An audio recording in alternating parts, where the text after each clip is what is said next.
Some years ago, my balance was off, and so I um, made an appointment with the ENT, ear, nose, and throat doctor, and they did an interesting test called an caloric test.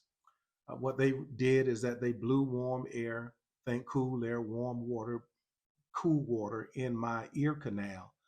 And what it did was is that it caused the room to spin. It simulated vertigo, whereas while I was sitting in the chair, it caused the room to spin.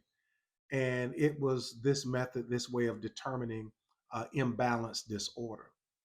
But here's what stood out to me in that experiment is that the technician told me the room is going to spin, but in order to slow the room down, in order to stop the spinning much faster, find you something to focus on and don't take your eyes off of it until the room stops spinning.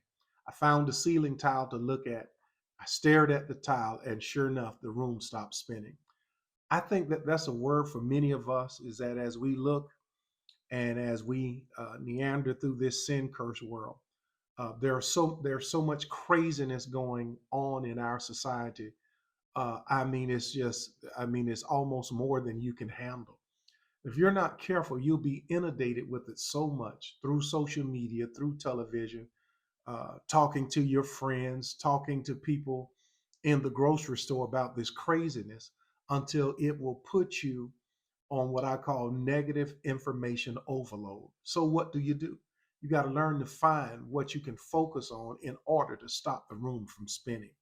And that means this: maybe it's the word of God for you, maybe it's worship for you, maybe it's hanging out with friends, maybe it's taking a vacation, maybe it's taking a walk.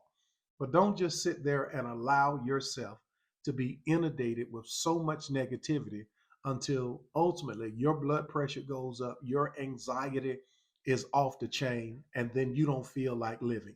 One of the things that you have to do is that you have to rest, you have to rejuvenate so that you can get back in the fight. Don't give up, don't give out, and whatever you do, don't give in. Shift your perspective.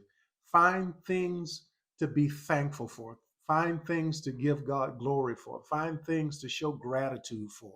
Listen, there's so much in this life and so much for you that you need to continue to live. But in order to live, you got to make sure that you keep yourself up and determine what you focus on. Pray this word today gave you strength for the journey.